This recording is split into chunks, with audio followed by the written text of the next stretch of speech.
Namaste semuanya, apa kabar kalian guys? Semoga dalam keadaan baik-baik saja ya. Selamat datang kembali di channelku bersama saya Ayu Ralkar.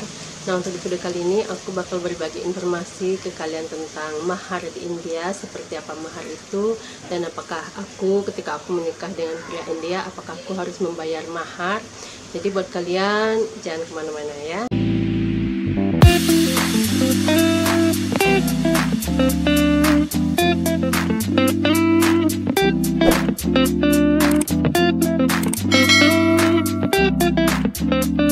Guys, ketika kalian mendengar dengan kata India, jadi mungkin di pikiran kalian selain film Bollywoodnya yang sangat terkenal, kemudian tradisinya yang sangat kental sekali, di sini aku bakal ngebahas dan berbagi informasi ke kalian tentang mahar yang juga sangat terkenal di India, yang biasanya mahar ini dibebankan ke pihak keluarga perempuan. Dan di video kali ini mungkin ada kaitannya dengan video-video sebelumnya guys. Aku sudah pernah upload video tentang manisan India, yaitu menebak jenis kelamin dengan manisan India.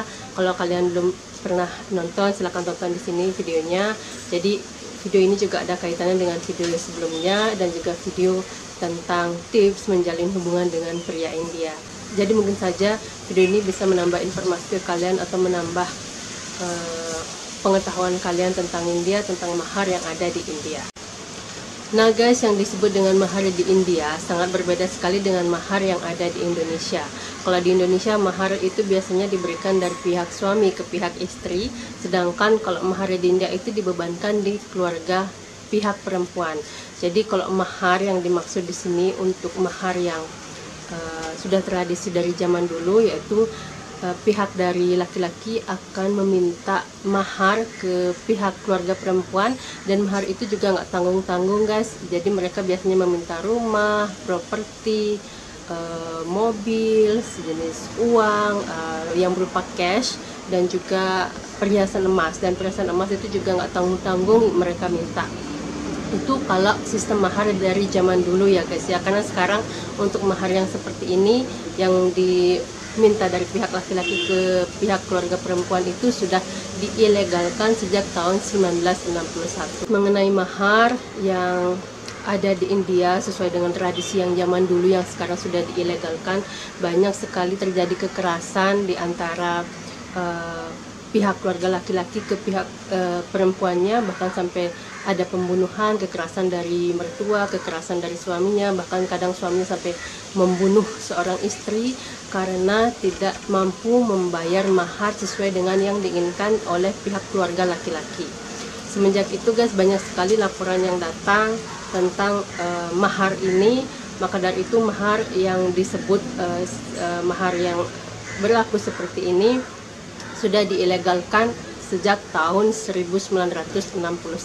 Selain itu, selain maharnya mahar yang dibebankan oleh pihak keluarga perempuan, jadi banyak sekali dari keluarga di India itu terkadang kalau mereka tahu kalau mereka mengandung anak perempuan, mereka akan menggugurkan karena mahalnya mahar ini yang membuat mereka tidak menginginkan bayi perempuan di keluarga mereka. Aku sudah pernah ngebahas video ini di manisan India, menebak jenis kelamin dengan manisan India. Jadi untuk mengetahui jenis kelamin bayi yang ada di dalam perut melalui USG itu sekarang sudah diilegalkan guys di sini di India, karena maraknya pengguguran kandungan ketika mereka mengetahui kalau mereka sedang mengandung bayi perempuan. Dulu guys, waktu aku mengandung di India, waktu aku check up, ketika aku scan kandungan aku di salah satu klinik di Goa, aku melihat catatan kecil yang ada di ruang tunggu di sana. Isinya seperti ini: kalian dilahirkan oleh seorang wanita dan kalian menikahi seorang wanita, tapi kenapa kalian tidak menginginkan bayi perempuan? Seperti itu catatan kecil yang aku baca, karena memang saking banyaknya keluarga di India yang menggugurkan kandungan ketika mereka tahu bahwa bayi yang mereka kandung itu adalah bayi perempuan. Guys, sesuai dengan informasi yang aku dapatkan dari suami aku dan juga dari pihak keluarga aku, bahwa mahar di zaman dulu, ketika mahar ini dibebankan oleh pihak keluarga perempuan, intinya seperti mereka itu menjual anaknya ke keluarga laki-laki, karena kalau bagi keluarga laki-laki, mereka meminta mahar karena mereka mengambil anak perempuannya, akan men-take care segalanya. Maka dari itu guys, kalau di sini kesenjangan sosial atau strata sosial antara pihak laki-laki dan pihak perempuan di sini masih sangat jauh sekali, berbeda sekali dengan di Indonesia. Di sini emansipasi wanitanya masih sangat kurang sekali guys. Maka dari itu sudah adakan peraturan tentang mahar ini yang sudah dikeluarkan sejak tahun 1961. Bagaimana dengan pernikahan campuran antara pria India ataupun dengan wanita dari luar negeri atau dari berbeda negara, seperti pernikahan aku dengan pernikahan suami? Ini aku bicara tentang mahar di agama Hindu ya guys, karena kebanyakan mereka mahar yang berlaku di sini adalah mereka yang menganut agama Hindu di India. Jadi dulu ketika aku menikah dengan suami, bahkan sebelum menikah dengan suami, ketika aku bilang ke ibu aku yang di Indonesia, aku bilang aku punya pacar orang India dan kami berencana untuk menikah. Jadi ibu aku tuh udah tahu kalau di India itu masih ada sistem mahar, bukan masih ada sih. Karena ibu aku tuh suka banget nonton sinetron India, jadi dia itu tahu kalau mahar ini berlaku di India. So waktu itu ibu aku bilang, kalau kamu memang mau serius mau menikah dengan pria India, aku sih setuju-setuju aja, asalkan untuk masalah mahar aku nggak akan mau membayar mahar untuk pernikahan kamu. Jadi waktu itu aku bilang ke suami tentang sistem mahar ini, kalau ibu aku yang di Indonesia tidak akan membayar mahar. Kalau memang setuju, kalau memang keluarga suamiku setuju, kita akan menikah. Dan ibu aku juga bilang kalau memang mahar ini dibebankan ke pihak aku, ke pihak keluargaku, ibu aku udah angkat tangan, nggak bakal bayar mahar ataupun nggak akan menyetujui pernikahan kami.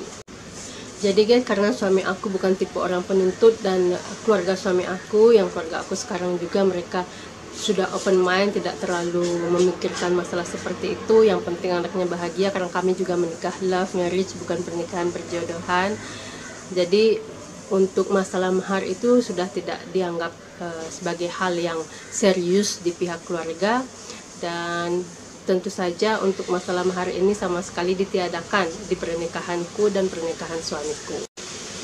Nah guys, bagaimana dengan biaya pernikahan aku dan biaya pernikahan suami aku? Apakah biaya ini dibebankan ke pihak aku, ke pihak keluarga aku, ataupun di pihak suami aku? Jadi di sini guys, sebelum kami menikah, kami memang sepakat untuk semuanya, masalah biaya, masalah mahar, masalah tempat menikah, entah itu di Indonesia atau di India. Jadi suami aku pengen menikah di India dan pengen semua dokumen itu memang dari India. Kami itu menikah di India. Dan untuk masalah biaya guys, untuk masalah biaya di sini semua ditanggung oleh suami aku, oleh pihak keluarga aku. Aku sama sekali tidak mengeluarkan biaya apapun, karena di tradisi aku juga, di tempat aku, kalau kami menikah memang biasanya pihak laki-laki lah yang memberikan atau yang membiayai lebih daripada pihak perempuan. Mungkin sekarang sudah kebanyakan 50-50 ya, atau 50% mereka mengeluarkan biaya untuk menikah. Tapi sesuai dengan kesepakatan kami, dan karena suami aku juga bilang kalau semua biaya mulai dari manggalsutra, mulai dari sari, mulai dari venue atau tempat pernikahan, mulai dari catering, undangan, sari. Karena di sini guys, untuk tradisi pernikahan kami itu harus membagi-bagikan sari ke keluarga besar kami. Itu pun memang sudah tradisi dari dulu, kami harus membagikan sari ke keluarga besar kami di saat pernikahan. Jadi untuk semuanya itu sudah diteker oleh suami aku, oleh keluarga kami di India.